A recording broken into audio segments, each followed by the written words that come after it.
Welcome to विजेता study YouTube channel. कैसे हैं दोस्तों? आशा करते हैं कि आप लोग बहुत अच्छा होंगे। तैयारी ज़बरदस्त हो चुका होगा। आज इस सेट में हम लोग 9वां नंबर सेट कंप्लीट करा रहे हैं साथियों। 10वां नंबर सेट है और रात में लाइव आकर के समाप्त कर देंगे। रात में आपको 8 बजे लाइव जुड़ जाइएगा साथियों। उसमें 10वां नंबर सेट आपको कंप्लीट करा देंगे। चैनल पर पहली बार आए हैं साथियों तो चैनल को सब्सक्राइब करके बेल आइकन को भी ऑन कर लीजिएगा ताकि नए नए वीडियो के लिए आपको कहीं भागना ना पड़े, है ना। तो देखिए, पहला प्रश्न है, हम लोग ज़्यादा टाइम वेस्ट नहीं करने वाले हैं और कि आपको ज़्यादा टाइम नहीं है समय कि आपको ऐसे फालतू में बकवास में किया जाए। पहला नंबर प्रश्न है साथियों, एक तरफ अभिकथन दिया गया, दूसरा तरफ कारण दिया गया और इस प्रश्न से तो भागना नहीं है क्योंकि यही प्रश्न आपको रिजल्ट बनाने वाला है। इसको में सही का चयन करना है। प्रश्न का पढ़ने का तरीका समझिएगा कैसे सब पढ़ा जाता है और साथ में वीडियो को अंत तक जरूर देखिएगा। लास्ट में आपको टिप्स बताएंगे कि कैसे आपको एग्जाम में कैसे फाइट करना है, कौन सा रणनीति अपनाना है ताकि आपको यह सफलता मिल सके। तो लास्ट में जरूर देखिएगा। देखिए साथियों, इसको में है आपकी रोपण खेती जो है, रोपण खेती पर्याय है आर्द्र उष्णकटिबंधीय क्षेत्र में आपको व्यवहार में लाई जाती है। तो हाँ, ये वाला पॉइंट आपको सही है। रोपने की खेती, रोपण खेती जिसमें रोपा जाता है, उसमें आर्द्र उष्णकटिबंधीय क्षेत्र में आता है। बिल्कुल है। आर्द्र उष्णकटिबंधीय क्षेत्र में मृदा अत्यधिक उर्वरा होता है। मृदा में मन की मिट्टी में अत्यधिक उर्वरता होता है। नहीं सर, ये गलत है, उर्वरक डालना पड़ता है। तो ऑप्शन में अगर देखेंगे तो ऑप्शन में आपको सी वाला ऑप्शन सही हो जाएगा, जिसको में ए तो सही है लेकिन आर गलत है। ध्यान रखिए, आगे देखिएगा। दूसरा नंबर प्रश्न है साथियों कि श्रीरंगपट्टनम शिव सुंदरम अब श्रीरंगम द्वीप किस नदी द्वारा निर्मित हुई है? तो यह आपको गोदावरी नदी के द्वारा निर्मित हुई है साथियों। सी वाला ऑप्शन आपको बिल्कुल सही जवाब हो जाएगा, ध्यान रखिएगा। और यह जो शिव सुंदरम जो है आपको कावेरी नदी है, यह बरहागिरी के पहाड़ी से निकलती है। तीसरा वाला प्रश्न आपको मिलान करने वाला है। इसको मैं मिलान कर रहा हूँ, इसको स्क्रीनशॉट कर लीजिएगा। देखिए, उष्णकटिबंधीय वन है साथियों, उष्णकटिबंधीय वन यह आपको साइलेंट वाली क्षेत्र में मिलता है। उसके बाद में शंकुधारी वन है, यह आपको हिमाचल प्रदेश वाले एरिया में मिलेगा। कच्छ का जो वनस्पति यह सुंदर वन में मिलेगा साथियों, पहला के साथ मैच करेगा। और पतझड़ वन है, यह राजस्थान वाला एरिया में मिलेगा। इसको आप स्क्रीनशॉट करिएगा। ऑप्शन जो है साथियों, ऑप्शन आपको डी वाला सही हो जाएगा। डी वाला ऑप्शन आपको सही जवाब हो जाएगा। आगे देखिएगा, ऑप्शन से ज़्यादा आपको महत्वपूर्ण है साथियों कि प्रश्न को समझिए साथियों और वीडियो को लाइक कर दीजिएगा। चौथा नंबर में है कि B2 मीन्स कोयले के संदर्भ में निम्नलिखित में से कौन सा कथन असत्य दिया गया है, यानी कि गलत दिया गया है। गलत में देखिएगा साथियों, इसमें कोयला में आपको नमी का मात्रा अत्यधिक होता है, जो गलत दिया गया है। एकदम कम होता है साथियों, एकदम क्या होता है तो कम होता है। ये वाला पॉइंट आपको गलत दिया गया था, इसी को पहचानना था। प्रश्न के हिसाब से इसी को सही आंसर लगा दीजिएगा, टिक लगा दीजिएगा, है ना। बिल्कुल, बाकी सब कुछ दिया गया है कि आपको बिटुमिन्स कोयला में 80 से 60% कार्बन होता है। ये वाला बिल्कुल सही है। इसका उपयोग जो है आपको कोक बनाने, कोयला बनाने में किया जाता है। यह आपको कोयला अत्यधिक गहराई में पाया जाता है, जिसके कारण इसका नमी खत्म हो जाता है, नमी बिल्कुल खत्म हो जाता है। आगे देखिएगा, 5वां नंबर है। इसमें कहा जा रहा है साथियों कि आपको निम्न जो है आपको संघराज क्षेत्र में से एक में आपको महिला साक्षरता दर सर्वोच्च होगा। तो बताइए कौन सा संघ संघ शासित मतलब समझे, संघ शासित राज्य। तो इसमें आपको कौन एक ऐसा है जिसको में साक्षरता दर सर्वोच्च है साथियों? तो यह लक्षद्वीप है। लक्षद्वीप अपना लक्ष्य को हासिल कर चुका है। पहला वाला ऑप्शन आपको बिल्कुल सही जवाब हो जाएगा। ऐसे 2011 की जनगणना के अनुसार है। ऐसे में देखिए कि भारत में साक्षरता दर 74.04 है, 74.04 है। महिला में 82.01 है और पुरुष में जो साथियों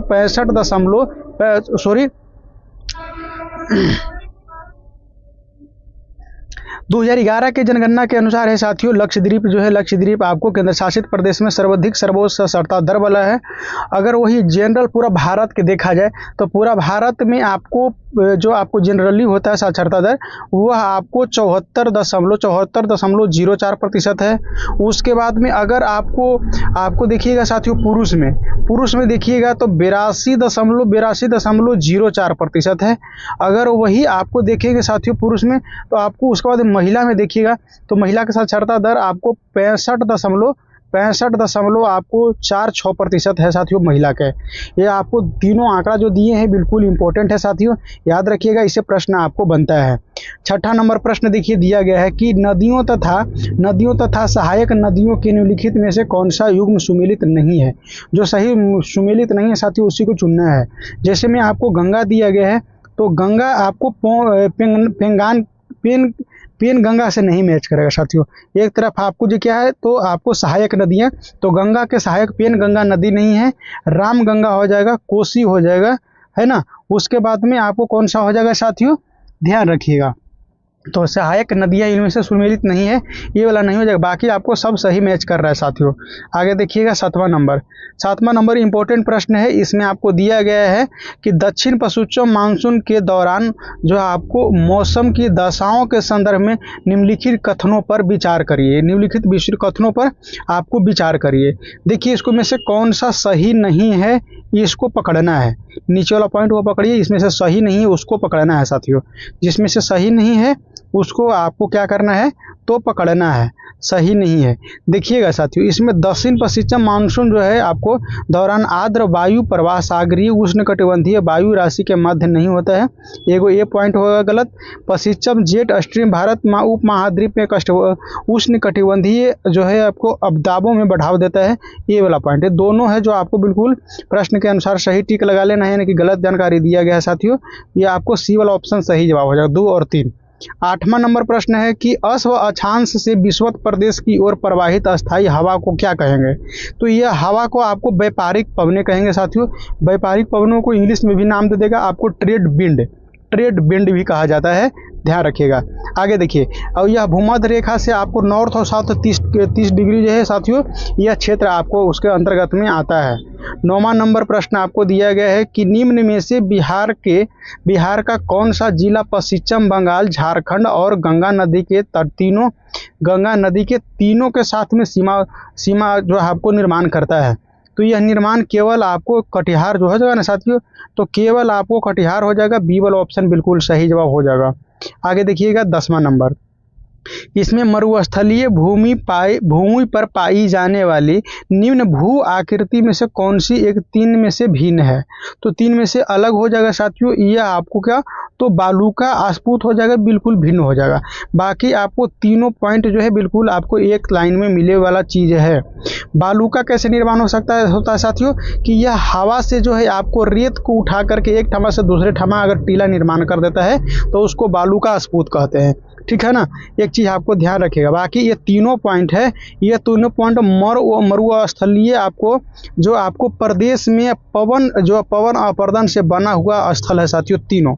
ये तीनों जो आपको जो ही हमने बताए।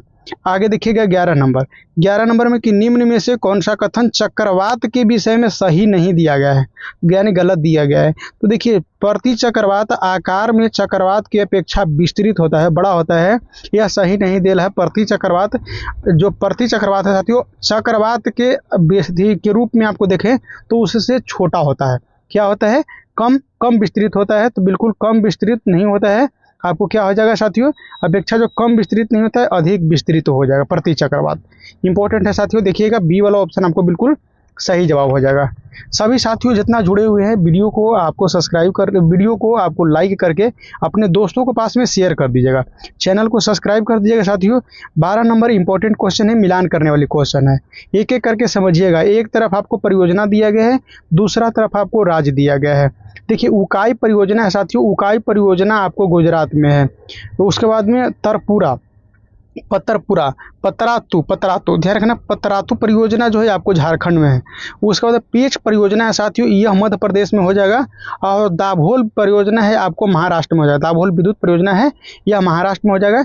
इसे आप स्क्रीनशॉट करिएगा साथियों। और अगर ऑप्शन की बात करें तो ऑप्शन में आपको बी वाला ऑप्शन सही जवाब हो जाएगा, बी वाला ऑप्शन को आप टिक कर सकते हैं। चलिए आगे बढ़ते हैं और उसके बाद में 13 नंबर प्रश्न को देखते हैं। इस प्रकार के प्रश्न से आपको बिल्कुल घबराना नहीं है, इस प्रकार के प्रश्न आपको जनरली ज़्यादा पूछे जा रहे हैं अभी साथियों, इसीलिए आपको यूडिटेरिया का सेट सबसे माहिर है, इसी टाइप के क्वेश्चन लेकर के आ रहा है।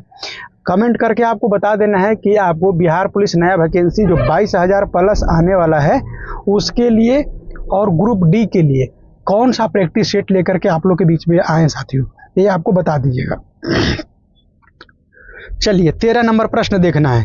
13 नंबर प्रश्न आपको देखना है साथियों कि इसको में से निम्नलिखित घटनाओं पर विचार करिए तथा सही अनुक्रम में व्यवस्थित करना है, सही लाइन में आपको व्यवस्थित करना है साथियों। ऑप्शन के अनुसार देखें तो आपको सबसे पहले आंसर बता देते हैं कि पहला वाला ऑप्शन आपको बिल्कुल सही जवाब हो जाएगा। डेट आपको बता देते हैं, नंबर वाइज आप देख लिए, डेट आपको बता देते हैं साथियों। प्रारूप समिति है, यह 29 अगस्त 1947 को हुआ था। उसके बाद में भारतीय संविधान को अंगीकृत व अधिनियमित किया गया था 26 नवंबर 1949 को।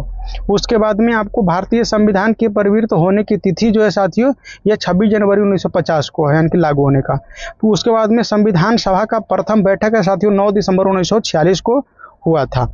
ऐसे करके आप तो डेट के अनुसार बैठा लीजिएगा। 14 नंबर बताइए, 14 नंबर प्रश्न के लिए आपको क्या सही जवाब होगा। राष्ट्रपति राष्ट्रीय आपातकाल की घोषणा कर सकता है कौन सा परिस्थिति में?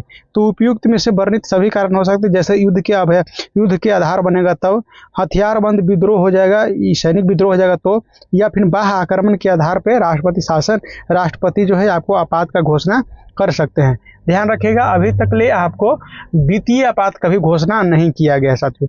15 नंबर प्रश्न है कि निम्न में से कौन सा आपको राज्यसभा के शक्ति में सम्मिलित है? तो यह शक्ति में सम्मिलित हो जाएगा साथियों, ध्यान रखिएगा। तो उपयुक्त में से सभी सही होने वाला है। 15 नंबर के उपयुक्त में से सब सही होने वाला है, ये आप देख लीजिएगा साथियों। आगे देखना है 16 नंबर। 16 नंबर में उसी प्रकार के राज्य में जो कि आपको राज्य के राज्यपाल से संबंधित कथन में कौन सा कथन असत्य दिया गया है, यानी गलत दिया गया है?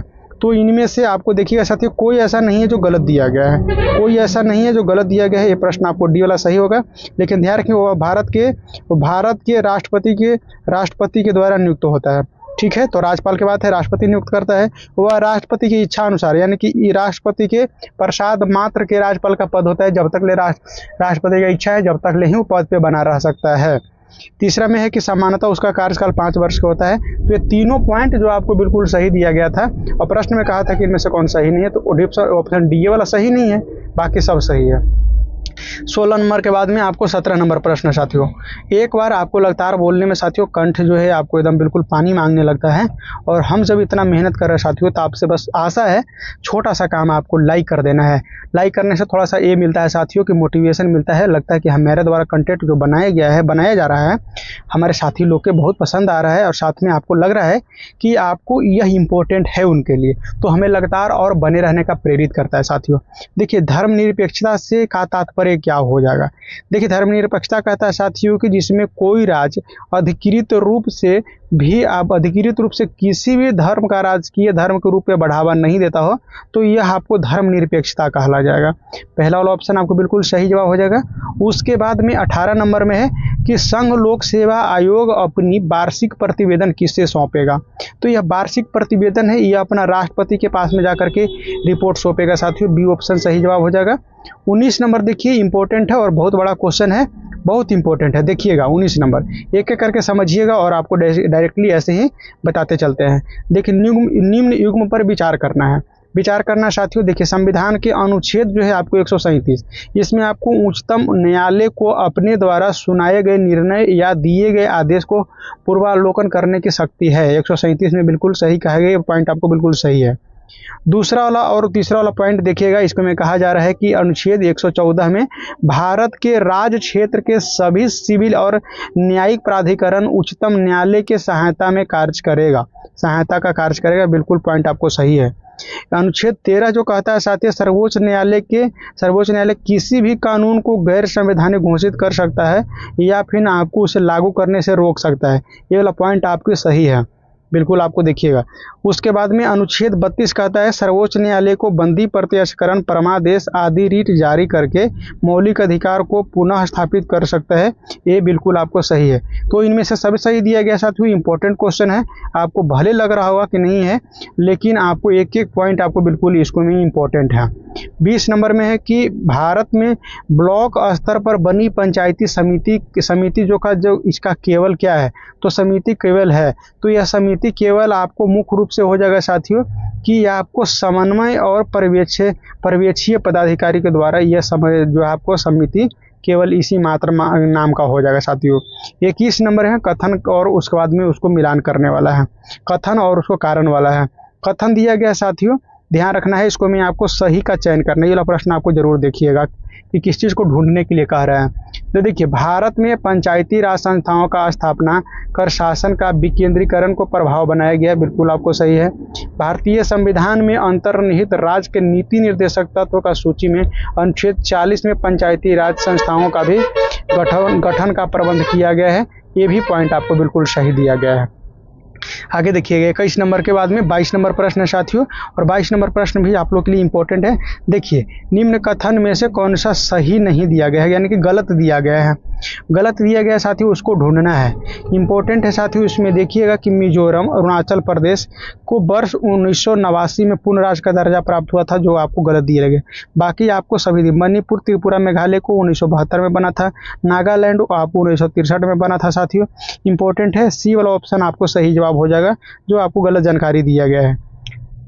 23 नंबर प्रश्न है, आप लोग भी कमेंट करके बता सकते हैं साथियों, कमेंट में भी आप लोग बता सकते हैं कि वीडियो कहाँ से देख रहे हैं और शेयर किए कि नहीं। निम्न में से किस अनुच्छेद में पाकिस्तान से भारत आए लोग को नागरिकता का जो अधिकार का उल्लेख मिलता है? तो यह अनुच्छेद आपको 6 कहेगा साथियों, अनुच्छेद 6 कहेगा, यानी कि डी वाले ऑप्शन सही जवाब हो जाएगा। आगे देखिए 24 नंबर है। 24 नंबर में बताया जाए भारतीय ध्वज संहिता, भारतीय ध्वज संहिता 2002 के संदर्भ में निम्नलिखित कथन पे विचार करना है। इसमें विचार करिए साथियों। इसमें क्या है कि आपको क्षतिग्रस्त तथा आपको असत्य व्यवस्थित झंडा को जो है आपको प्रदर्शित नहीं किया जा सकता। ये पॉइंट आपको बिल्कुल सही है। राष्ट्रीय ध्वज को किसी अन्य झंडे अथवा आपको झंडे के साथ में एक ही दंड में आपको नहीं फहराया जा सकता। ये भी पॉइंट आपको सही दिया गया है साथियों। आगे देखना है, तीसरा में कह रहे हैं राष्ट्रीय ध्वज को फहराते समय वक्त को जो है आपको व्यक्ति को क्या होना चाहिए, वक्ता के मुंह से झंडा हमेशा दाहिने ओर होना चाहिए, दाहिने ओर होना चाहिए। ये भी पॉइंट आपको बिल्कुल सही है साथियों। तो इसमें से आपको क्या चुनने के लिए कहा था कि आपको व्यक्ति में से कौन सा सही है। तो 1, 2, 3 तीनों आपको बिल्कुल सही जवाब हो जाएगा। आइए देखिए, इंपॉर्टेंट है 25 नंबर में है साथियों कि आपको कोपरा जलाशय किस राज्य में पहली रामसर साइट घोषित हुई है। कोपरा जलाशय साथियों, कोपरा जलाशय आपको छत्तीसगढ़ में है, ये ऑप्शन आपको बिल्कुल सही जवाब हो जाएगा। आगे देखिएगा 26 नंबर में है कि 52वें G7 शिखर सम्मेलन 2026 में की अध्यक्षता है आपको किसको कौन करेगा। तो यह अध्यक्षता जो है आपको फ्रांस करने वाला साथियों, बी वाला ऑप्शन आपको बिल्कुल सही जवाब है। और सभी साथियों है चैनल को बड़ा करने के लिए चैनल को शेयर करिए साथियों, जिसके लिए आपको धन्यवाद रखा है, धन्यवाद की पात्र बनेंगे, है ना। विकसित भारत गारंटी रोजगार के और आजीविका मिशन ग्रामीण यानी कि जी राम जी बिल के आपको कितने दिन के लिए रोजगार की गारंटी दी गई है। तो यह आपको 125 दिन की आपको रोजगार की गारंटी दिया गया है। पहले भी था साथियों आपको मनरेगा था, जिसको मैं आपको 100 दिन की गारंटी दिया गया था, बस 25 दिन आपको बढ़ा दिया गया, उसको नाम चेंज कर दिया गया है। 28 नंबर में है कि भारत के 44वें यूनेस्को विरासत स्थल के रूप में किसे शामिल किया गया है। तो यह शामिल किया गया है साथियों 28 नंबर के लिए आपको कौन सा सही जवाब हो जाएगा। तो आपको देखिएगा मेरठ मराठा के जो सैन्य परिदृश्य है इसको आपको शामिल किया गया है। 29 नंबर में है कि वर्ष 2026 में 18वीं ब्रिक्स शिखर सम्मेलन का अध्यक्षता किसको मिला है। तो यह अध्यक्षता जो मिला है साथियों आपको, यह भारत को मिला है। सी वाला ऑप्शन आपको बिल्कुल सही जवाब हो जाएगा। आइए 29 के बाद में 30 नंबर प्रश्न है, और सभी साथियों से पूरा आशा है कि बिल्कुल आप लोग वीडियो को शेयर करके सपोर्ट करिएगा, बिल्कुल वीडियो को शेयर करके सपोर्ट करिएगा साथियों। देखिए 30 नंबर में कि बिहार राज्य सरकार ने कितनी जो है आपको नदियों को पुनर्जीवित करने का योजना बनाई है। तो यह योजना जो बनाया गया है साथियों, यह टोटल 260 को नदियों को आपको फिर से पुनर्जीवित करना है, यानी कि नदी जोड़े परियोजना के बाद में जो खत्म हो गया था, तो इसमें आपको पुनर्जीवित करने की बात लाया गया है साथियों। 31 नंबर में है निम्नलिखित में से आपको किस विश्व शांति सुरक्षा के लिए 2025 के विश्व नेता पुरस्कार के रूप में दिया गया है। तो यह श्री रविशंकर प्रसाद को हो जाएगा, श्री रविशंकर को हो जाएगा। बी वाला ऑप्शन आपको बिल्कुल सही जवाब है। आगे देखिएगा 32 नंबर प्रश्न में दिया गया कि हाल ही में मातृवन पहल किस राज्य के द्वारा शुरू किया गया है। तो यह राज्य आपको जो होने वाला है साथियों इंपॉर्टेंट है 32 नंबर के लिए, तो यह हरियाणा है साथियों। सी वाला ऑप्शन आपको बिल्कुल सही जवाब हो जाएगा। 33 नंबर प्रश्न में आपको देखिएगा दिया गया है कि आपको बहुक्षेत्रीय संवाद मंच आपको सागर माथा संवाद 2025 का आयोजन कहाँ हुआ। तो यह आपको आयोजन काठमांडू में हुआ है साथियों, काठमांडू में हुआ है। ये ऑप्शन आपको बिल्कुल सही है। 34 नंबर में है कि भारत में हाल ही में भारत ने किस देश में निर्मित आपको IGLAS मिसाइल सिस्टम खरीदेगा। तो यह खरीदेगा साथियों रूस के साथ में। किसको साथ में? रूस से खरीदने वाला है। बी ऑप्शन आपको सही जवाब हो जाएगा। आगे बताइए 35 नंबर में है कि 18वीं बिहार विधानसभा का शुभारंभ के दौरान आपको प्रोटोम स्पीकर की भूमिका किसी ने निभाई थी।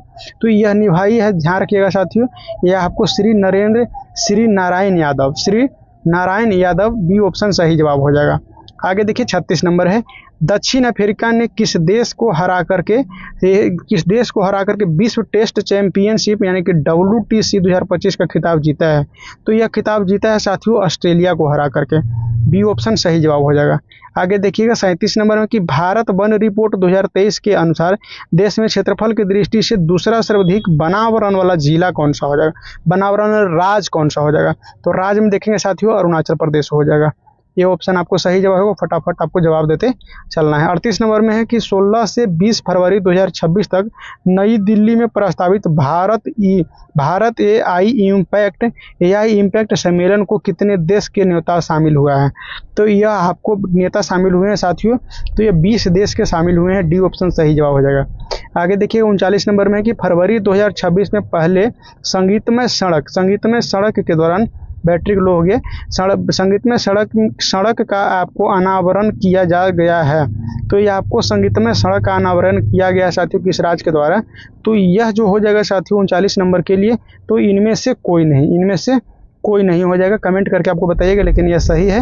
कोई ऑप्शन में भले नहीं मिला है, लेकिन आपको यह बिल्कुल सही है साथियों।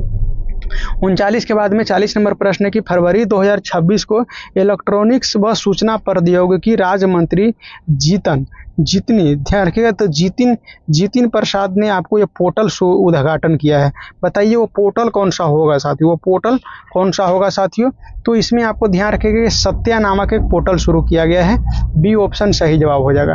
आइए 41 नंबर में आपको दिया गया है कि खेलो इंडिया पैरा गेम्स 2025 का आयोजन कहाँ किया जाएगा। तो यह आयोजन जो है आपको नई दिल्ली में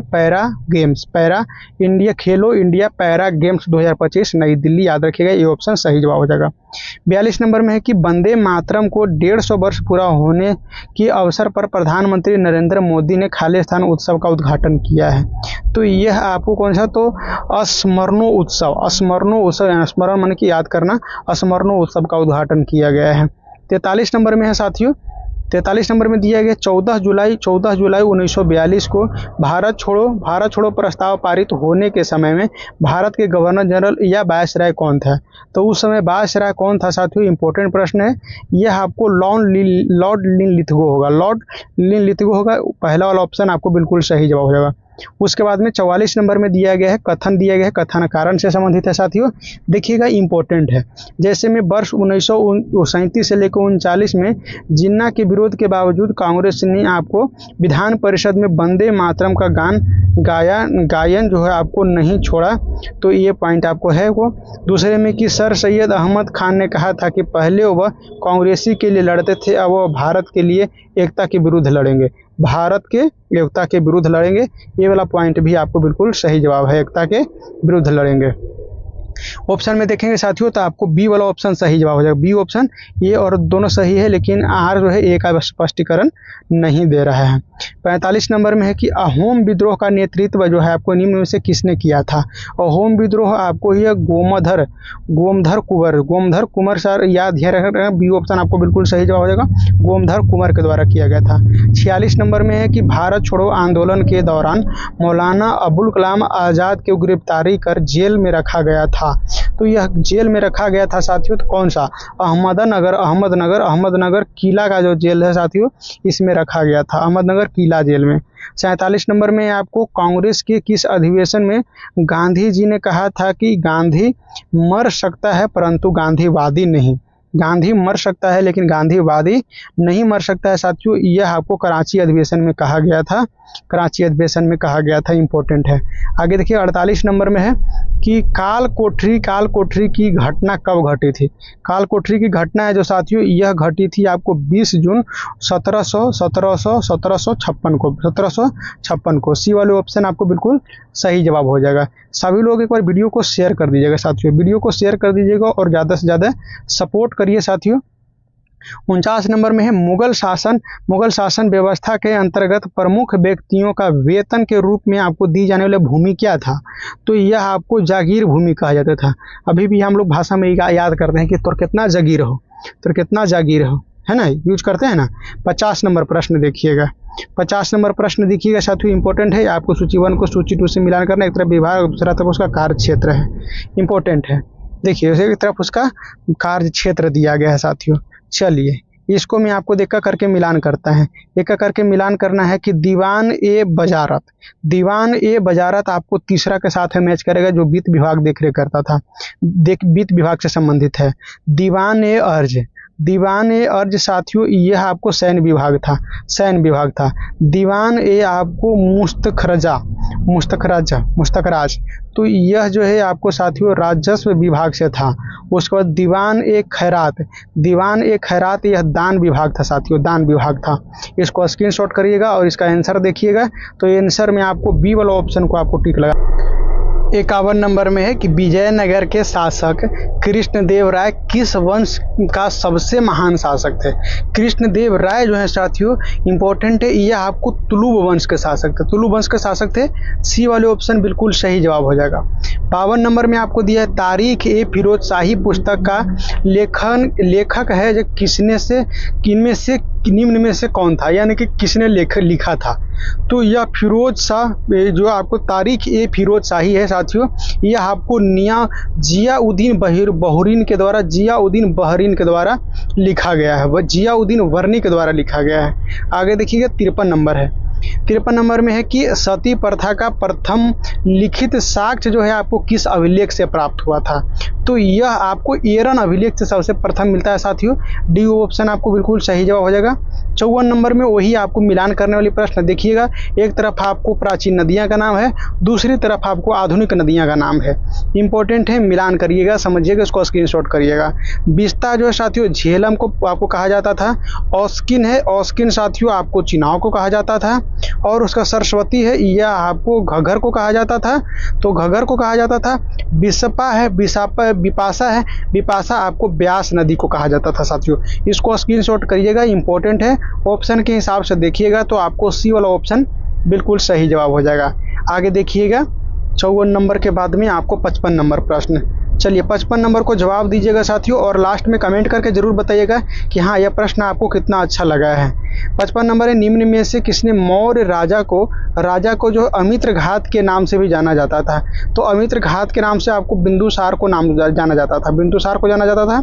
बी ऑप्शन आपको बिल्कुल सही है। 56 नंबर भी देखिएगा, आपको निम्नलिखित कथन पे विचार करना है और नीचे दिया गया है कि सही उत्तर जो है ना आपको सहायक से कूट की सहायता से उत्तर का चयन करना है।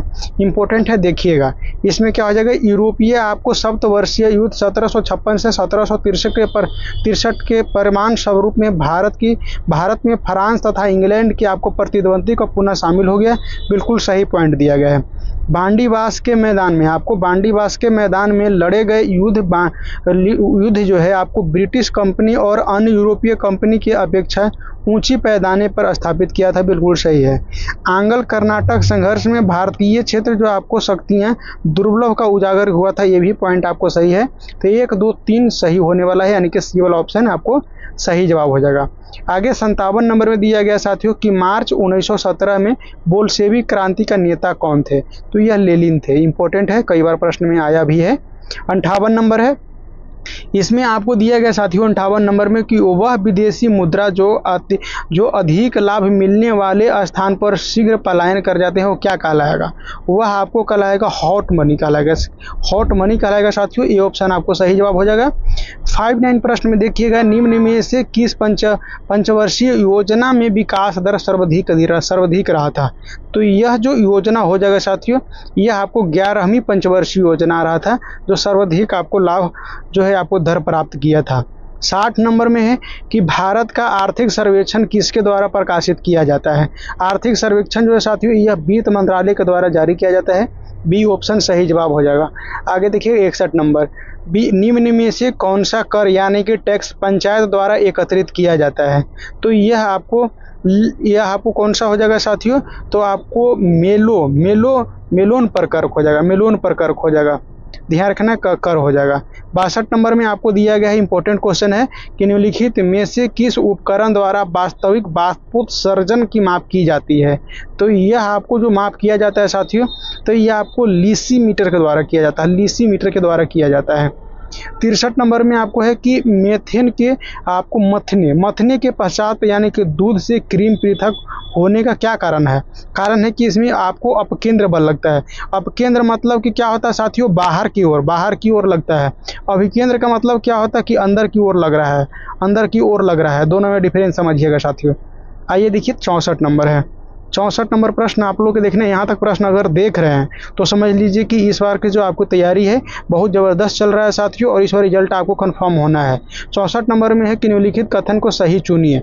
देखिए सही इसमें चुनना है साथियों, दोनों पॉइंट हो जाएगा। रुधिर एक तरल संयोजी ऊतक है और रुधिर एक तरल माध्यम होता है जो प्लाज्मा कहते हैं, और इसमें कोशिकाएं आपको निलंबित होती है, बिल्कुल सही पॉइंट है। रुधिर आपको भोजन, ऑक्सीजन और अवशिष्ट पदार्थ को हमारे शरीर का वहन करता है, ये भी पॉइंट आपको बिल्कुल सही है साथियों। 1 और 2 दोनों सही होने वाला है इसमें। आगे देखिएगा 65 नंबर में इसी टाइप के प्रश्न दिया गया है। इसमें आपको कहा रहा है कि पेरिस्कोप के विषय में कथन पे विचार करना है और इसमें से सही कौन है उसको ढूंढना है। तो आपको देखिएगा इनमें किसी अवरोध के दूसरे ओर भी देखा जा सकता है, किसी अवरोध के दूसरे ओर भी देखा जा सकता है, ये बिल्कुल आपको पेरिस्कोप में होता है।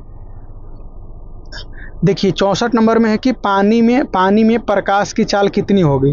पानी में प्रकाश की चाल साथियों आपको 2.25 × 10⁸ मीटर प्रति सेकंड होने वाला है।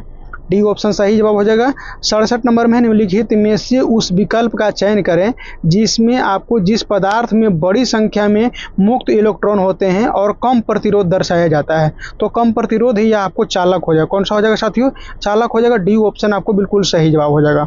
68 नंबर में दिया गया साथियों निम्नलिखित में से असत्य कथन का चयन करना है। असत्य कथन का चयन करना साथियों 68 में है। देखिएगा इसमें आपको लैंगिक जन्म में नर और मादा युग्मक या युग्मनज से बनता है, तो यह आपको क्या हो जाएगा साथियों?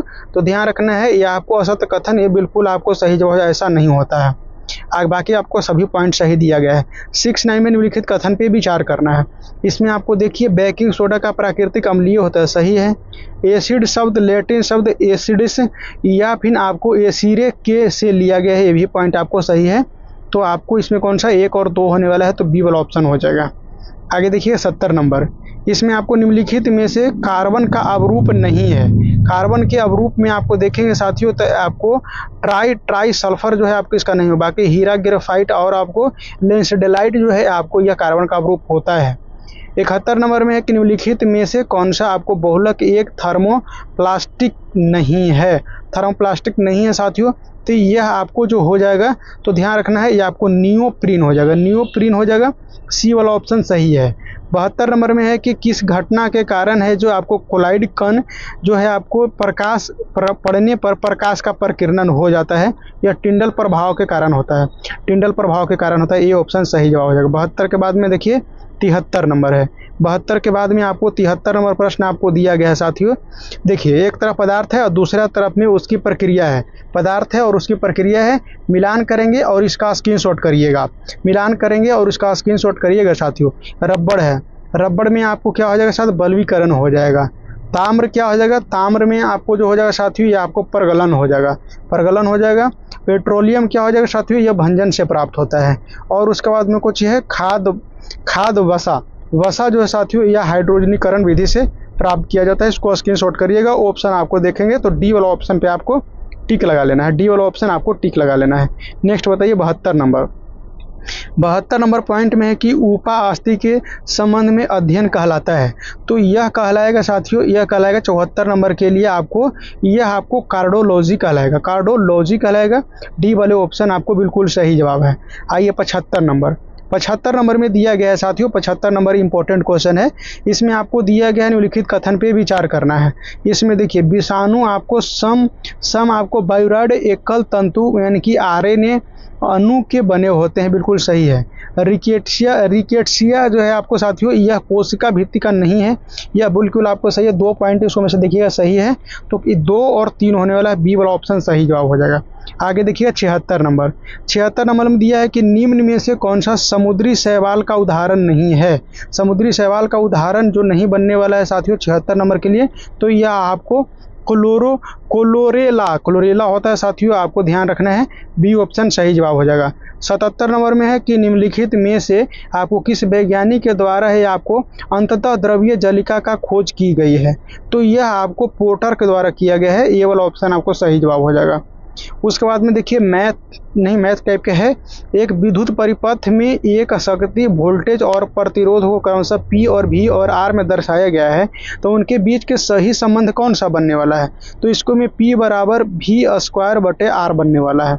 आगे देखिएगा सूची 1 को सूची 2 से मिलान करना है। एक तरफ आपको क्रिया है, दूसरा तरफ उसका संबंध भाग है साथियों। इसमें आपको दिया गया है कि जलाशय का अवशेष, जलाशय का जो जल का अवशोषण है साथियों, यह आपको मूल रोम के द्वारा होता है। बाष्पोत्सर्जन है साथियों, यह रंध्र के द्वारा होता है। भोजन का पाचन जो है आपको, भोजन का परिवहन जो होता है फ्लोएम के द्वारा होता है, और जल का परिवहन है जो जाइलम के द्वारा होता है। भोजन का पचा यानी बना हुआ खाना को फ्लोएम सबके पास फैलाएगा यानी बांटेगा, और जाइलम यानी कि पानी लेकर के जमीन से ऊपर सबके आपको जड़ से जल लेकर के ऊपर जाएगा साथियों। आगे देखिएगा नेक्स्ट है 79 के बाद में आपको 80 नंबर प्रश्न। ऑप्शन में इसका देख लीजिएगा। ऑप्शन में आपको डी वाला ऑप्शन सही जवाब हो जाएगा 79 नंबर के लिए। 80 नंबर के लिए देखिएगा कि निम्नलिखित में से आपको किस विशेष संरचना के माध्यम से भ्रूण की माँ के रुधिर को आपको पोषण मिलता है। तो यह पोषण मिलता है साथियों आपको यह आपको प्लेसेंटा से, आपको प्लेसेंटा से मिलता है। सी ऑप्शन आपको सही जवाब हो जाएगा। उसके बाद में 81 नंबर है। निम्नलिखित में से किसमें आपको कोशिका भित्ति नहीं होता है। कोशिका भित्ति नहीं होता है, यह माइकोप्लाज्मा में होता है साथियों, माइकोप्लाज्मा में होता है। बी ऑप्शन आपको बिल्कुल सही जवाब है। 82 नंबर है कि निम्न में से 2 बार नोबेल पुरस्कार विजेता कौन रहा है। तो यह आपको लिनस पॉलिंग रहा है, नीलस पॉलिंग रहा है साथियों। ये ऑप्शन आपको बिल्कुल सही है। 83 नंबर में है कि देवदार वृक्ष किस देश के राष्ट्रीय प्रतीक है। तो यह आपको प्रतीक आपको लेबनान का हो जाएगा साथियों, लेबनान का हो जाएगा। 84 नंबर में है कि फ्रांस सरकार के आधिकारिक दस्तावेज यानी कि रिपोर्ट जो है, यह रिपोर्ट जो है साथियों ये कहाँ, तो येलो बुक में प्रकाशित होता है, येलो बुक में प्रकाशित होता है। 85 नंबर है, थोड़ा सा बड़ा क्वेश्चन है। देखिए पहला आपको गलत हो जाएगा, दूसरा पॉइंट आपको सही हो जाएगा। इसको देख लीजिए आंसर में देखिएगा साथियों, तो आपको डी वाला सही हो जाएगा, यानी कि ये गलत है लेकिन आर सही है। नेक्स्ट देखिए 86 नंबर। इसमें आपको विश्व का पहला देश जिसमें आपको जल में तैरता हुआ परमाणु संयंत्र स्थापित करेगा, यह रूस करेगा साथियों, डी है। 87 नंबर में है कि घूमर निम्नलिखित में से किस राज्य का प्रमुख लोक नृत्य है। तो यह आपको राजस्थान का हो जाएगा। 87 के बाद में आपको 88 नंबर देखिएगा साथियों। 88 नंबर में आपको दिया गया कि भारत रत्न पुरस्कार का शुरुआत कब से हुआ था। तो यह आपको 1954 से हुआ था, 1954 से हुआ था। डी वाला ऑप्शन आपको बिल्कुल सही जवाब हो जाएगा। 89 नंबर में है कि आपको गंगा नदी बिहार के कितने प्रमंडलों से होकर के गुजरता है। तो यह 7 गो से होकर के गुजरता है। उसके बाद में इंग्लिश नंबर है, इंग्लिश में देखिएगा इसका सही जवाब आपको जो है साथियों, तो यह आपको सी वाला ऑप्शन आपको सही जवाब हो जाएगा, हार्मोनी हो जाएगा। उसके बाद में 91 नंबर में आपको देखिएगा, इसमें आपको जो है बी वाला ऑप्शन आपको राधिका कैन बिलोव द फर्स्टली हो जाएगा, बी ऑप्शन सही जवाब हो जाएगा। 92 नंबर देखिए, 92 नंबर में है कि यथाविधि, यथाविधि के समास क्या होगा। यथाविधि के समास आपको जो हो जाएगा साथियों, यह अवयव भावी हो जाएगा, पहला वाला ऑप्शन सही जवाब हो जाएगा। उसके बाद में 93 नंबर में कि परामर्श, परामर्श में से आपको किस उपसर्ग का प्रयोग किया गया है, तो यह उपसर्ग जो आपको होने वाला है साथियों, तो ध्यान रखिएगा इसको मैं आपको 93 नंबर के लिए परा का प्रयोग हुआ है। उसके बाद 94 नंबर में है कि आपको स्यानी संधि क्या है। स्यानी संधि ये आपको अयादी स्वर संधि है साथियों, पहला ऑप्शन सही जवाब हो जाएगा। उसके बाद में आपको रीजनिंग टाइप के प्रश्न है, इसको स्क्रीनशॉट करिएगा और देखिएगा तो वही आपको बन पाएगा, आपको ऐसा बताने से नहीं होने वाला है। सी वाला ऑप्शन सही जवाब हो जाएगा इस नंबर के लिए। उसके बाद में आपको देखिएगा इसमें भी आपको है कथन से है और रीजनिंग टाइप के बनाया गया है। कुछ केक जो बिस्कुट हैं और कुछ बिस्किट जो है चॉकलेट है, इनको बनाइएगा तो आपको केवल एक निष्कर्ष पालन करता है, केवल एक निष्कर्ष जो है पालन करता है।